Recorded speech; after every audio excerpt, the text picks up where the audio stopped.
tough luck, Taylor. You must be disappointed, but also you can take a lot of positives out of this hard-fought match. Yeah, for sure. I mean, it's like I played a really high level for the first two sets, and they were physical, tough two sets. You know, it was like 2.5 hours by the time we finished the two sets. So I need to get to the point where I can do that for 5 hours.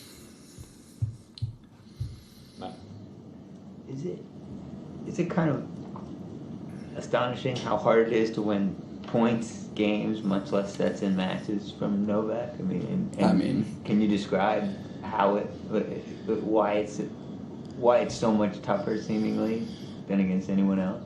I think one of the biggest things is like just the fact that, well, I mean, he's so fast, he doesn't really miss a lot of balls, so like he definitely makes you like really work and like hit quality shots to win points, but it's also just like the lack of just free points he gives you, and that's also why we're playing so, like, you know, the first two sets are so long as well. It's like, you know, I never just hit a second serve and he just misses it. Like, it just doesn't happen. Like, even when I'm like going after my second serve, like hitting second serves that are like consistently like 100, 105 miles per hour, like jamming him, he still just like puts it on the baseline. So it's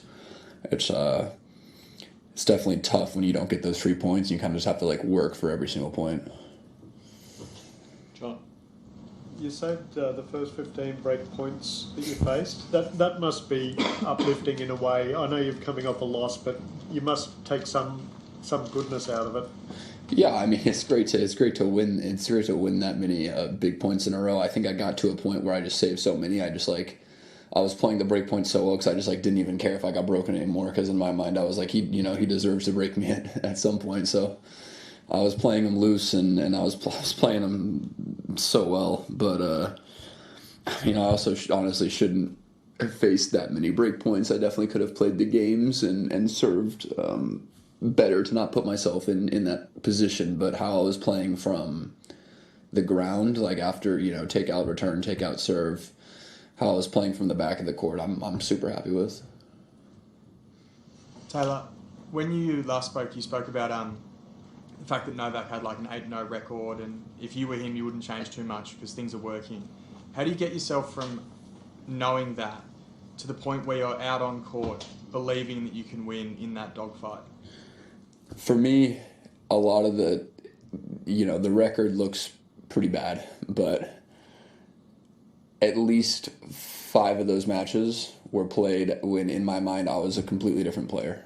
I was younger, and I was nowhere near as good as I am now. And then the 6th meeting, it was actually pretty close, and that prior to this match is the best I'd actually played against him, and I'd improved a lot as a player, and that was relatively close. And then the next 2 matches, I feel like I played very poorly, and so I look at 8-0 and I see, okay, there's only one match here where I really feel like I played well. I feel like I'm a better player, and that one was kind of, I served for second set in that match. It wasn't a beat down by any means, and so yeah, the number of, the record sounds very discouraging, but I'm constantly improving as a player, and I know that if I play the way that I played the first 2 sets, if I bring that level for 5 sets, then it's possible.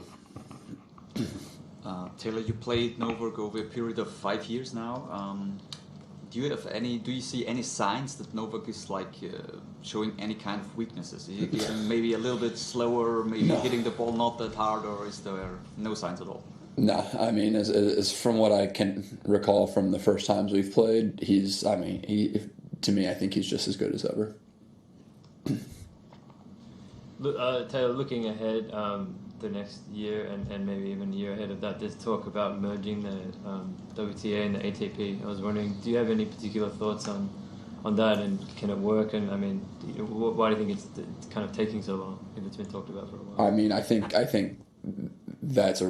far as how it's taking so long, it's a really easy answer. There's so many just logistics around it. Like, it's such a nightmare to get all these tournaments to cooperate and all the the play. There's just so many things that need to like kind of get done. But it obviously depends how it happens. If it happens in a way where we can all be, I guess, united and sell our,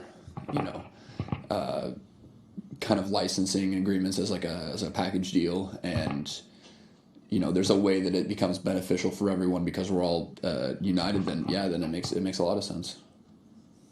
What do you put the drop off down to in the third and the fourth sets? Obviously it was really hot out there. I think it got up to about 31 degrees.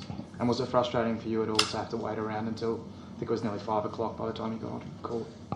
Yeah, the fact that we waited that long, to be honest, it cooled down quite a bit as the match went on. It was hot in the beginning. I think the third and fourth, I definitely, my serve, just level of my serve decreased, and I needed it to be better. I needed to be getting more free points. I can't be out there having to work incredibly hard for every single point on my serve and then turn around and have to do it returning as well. It's I really needed my serve to go for me in the third and the fourth, and I just had some games where even, if I'd make first serves, but the spots on the serves would be awful, and it can't be like that against him. He'll just return it.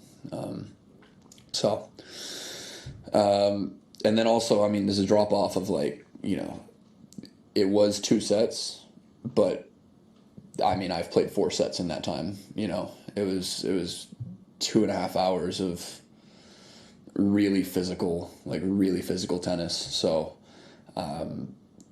it's tough to just sustain that level for, probably 2-3 more hours that I needed to when I haven't really gotten to play at that level and play against that level that often. It's tough to prepare for something like that, especially when I've had an off season with just injuries and trying to get healthy and haven't really been able to put as much time as I wanted to into the just the workload on the court and in the gym. And I've done what I can, but it's tough to prepare you for playing at that physicality for potentially 4 or 5 hours. John, there's a prospect that another men's best of 5 set match could be starting close to 11 p.m. here. A, how do you think that will affect the 2 guys playing? And B, how do you think it'll affect them when they have to play in a semi-final? Yeah, I think it's rough. I think I was talking about that with a group of guys before, because he finished that one match so late. It's just